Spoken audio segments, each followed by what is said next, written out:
Srimad Bhagavatam, first canto,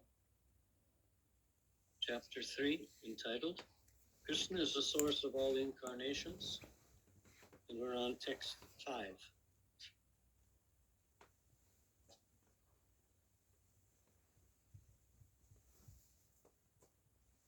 Etan nānāvatārāṇāṁ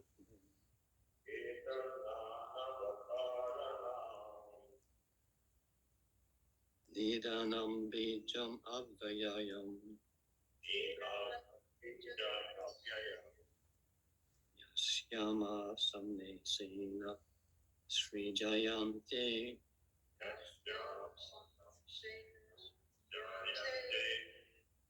deva-tiryaṅ-narādayaḥ etan nānāvatārāṇāṁ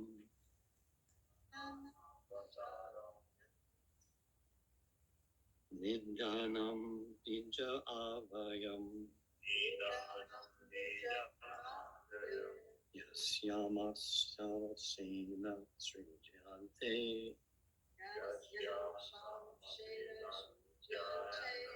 deva-tiryaṅ-narādayaḥ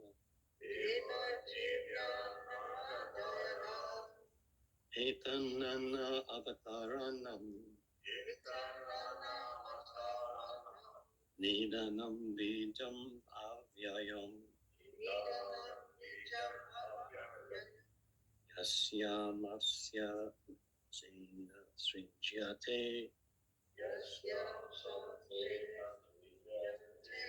deva-tiryaṅ-narādayaḥ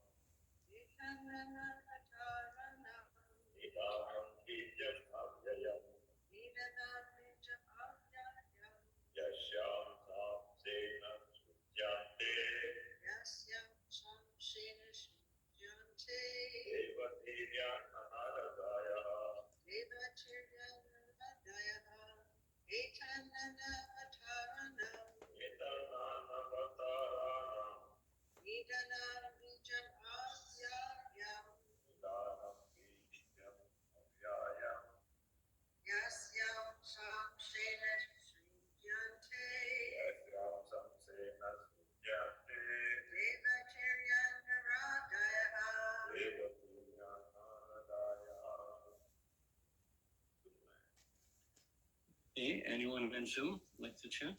Okay, I'll do first here. Yes, Prabhu. Okay.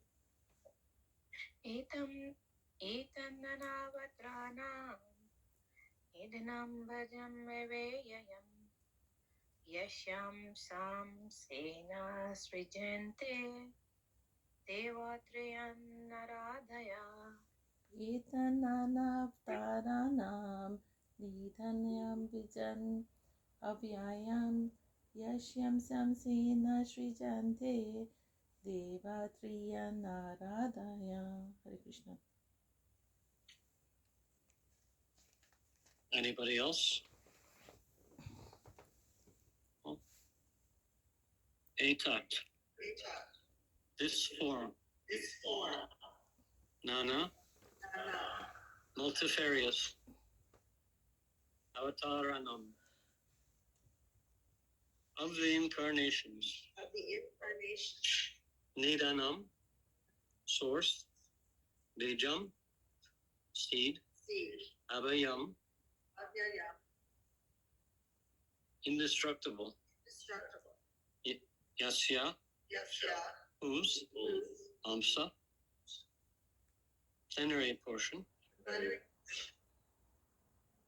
Aṁśena. Part of the plenary portion. Sṛjyante. Create. Deva. Demigods. Tiryak. Animals.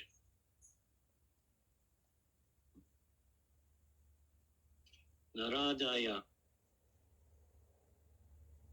Human beings and others.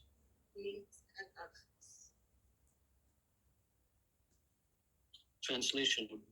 This form, the second manifestation of the puruṣa, is the source and indestructible seed of the multifarious incarnations within the universe. From the particles and portions of this form, different living entities like demigods, men, and others are created. You can repeat. This form, the second manifestation of the puruṣa, is the source and indestructible seed of multifarious incarnations within the universe. From the particles and portions of this form, different living entities, like the demigods, men and others, are created. Purport. The puruṣa, after creating innumerable universes in the mahat-tattva, entered in each of them as the second puruṣa, Garbhodakaśāyī Viṣṇu. When he saw that within the universe there was only darkness and space, without a resting place, he filled half of the universe with water from his own perspiration, and laid himself down on the same water. This water is called Garbhodak. Then from his navel the stem of the lotus flower sprouted, and on the flower petals the birth of Lord Brahma, or the master engineer of the universal plan, took place. Brahma became the engineer of the universe, and the Lord himself took charge of the maintenance of the universe as Viṣṇu. Brahma was generated from the rajo-guṇa of Prakriti, or the mode of passion in nature, and Viṣṇu became the Lord of the mode of goodness. Viṣṇu, being transcendental to all modes, is therefore aloof from all materialistic affection. This has already been explained. From Brahma there is Rudra, Shiva, who is in charge of the mode of ignorance or darkness. He destroys the whole creation by the will of the Lord. Therefore all three, namely Brahma, Viṣṇu, and Shiva, are incarnations of the Garbhodakaśāyī Viṣṇu. From Brahma and other demigods like Daksha, Marichi, Manu, and many others become incarnated to generate living entities within the universe. This Garbhodakaśāyī Viṣṇu is glorified in the Vedas, in the hymns of Garbha-stuti, which begin with the description of the Lord as having thousands of heads, etc. The Garbhodakaśāyī Viṣṇu is the Lord of the universe, and although he appears to be lying within the universe, he is always transcendental. This also has been explained. The Viṣṇu, who is the plenary portion of the Garbhodakaśāyī Viṣṇu, is the supersoul of the universal life, and he is known as the maintainer of the universe, or Kṣīrodakaśāyī Viṣṇu. So the three features of the original puruṣa are thus understood, and all the incarnations within the universe are manifestation from this Kṣīrodakaśāyī Viṣṇu. In different millennia, there are different incarnations, and they are innumerable, although some of them are very prominent, such as Matsya, Kurma, Graha, Rama, Nrsimha, Vamana, and many others. These incarnations are called Lila incarnations. Then there are qualitative incarnations such as Brahma, Viṣṇu, and Shiva, or Rudra, who take charge of the different modes of material nature. Lord Viṣṇu is non-different from the personality of Godhead. Lord Shiva is the marginal position between the personality of Godhead and the living entities, or jivas. Brahma is always jiva-tattva. The highest pious living being, or the greatest devotee of the Lord, is empowered with the potency of the Lord for creation, and he is called Brahma. His power is like the power of the sun reflected in innumerable stones, jewels.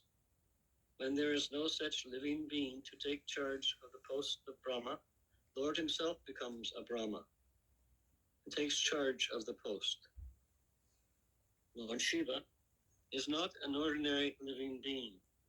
He is the plenary portion of the Lord, but because Lord Shiva is in direct touch with material nature, he is not exactly in the same transcendental position as Lord Vishnu. The difference is like that between milk and curd. Curd is nothing but milk, and yet it cannot be used in the place of milk.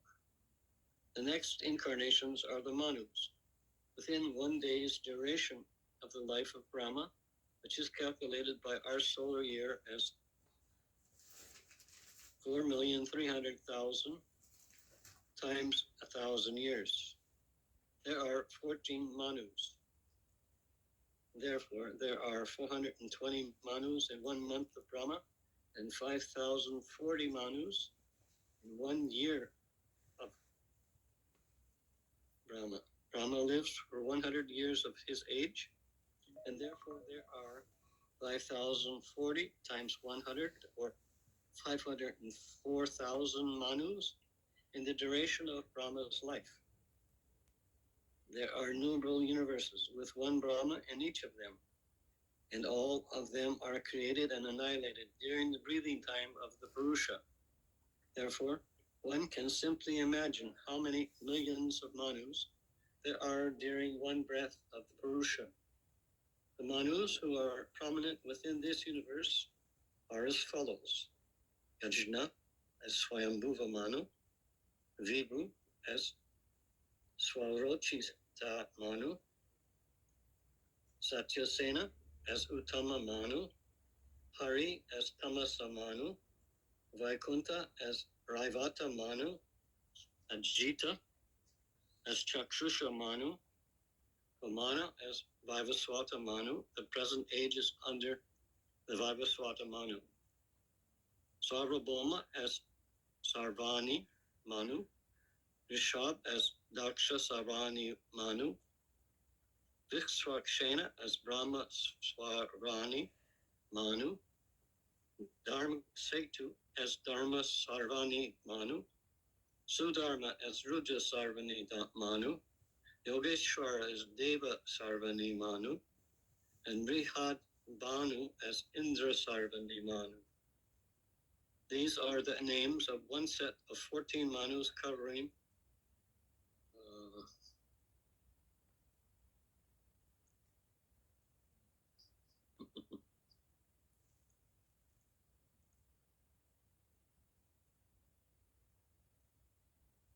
I'm not sure how to pronounce this. Well, let's say 4,300 4 billion. the power of 6 solar years as described above. Then there are the Yuga avatars, or the incarnations of the millennia. The Yugas are known as Satya Yuga, Treta Yuga, Dwapara Yuga, and Kali Yuga. The incarnations of each Yuga are a different color. The colors are white, red, black, and yellow. In Dwapara Yuga, Lord Krishna is black colored, appeared, and in Kali Yuga, Lord Chaitanya in yellow color appeared. So all the incarnations of the Lord are mentioned in the revealed scriptures. There is no scope for an impostor to become an incarnation, for an incarnation must be mentioned in the Shastras. An incarnation does not declare himself to be an incarnation of the Lord, but such sages agree by the symptoms mentioned in the revealed scripture. These features of the incarnation and the particular type of mission which he has to execute are mentioned in the revealed scriptures. Apart from the different incarnations, there are innumerable empowered incarnations. They are also mentioned in the revealed scriptures. Such incarnations are directly as well as indirectly empowered. When they are directly empowered, they are called incarnations. But when they are indirectly empowered, they are called vibhutis. Directly empowered incarnations are the Kumaras, Narada, Prithu, Sesha, Ananta, etc. As far as vibhutis are concerned, they are very explicitly described in the Bhagavad Gita in the Vibhuti Yoga chapter. And for all of these different types of incarnations, the fountainhead is Garbhodakaśāyī Viṣṇu.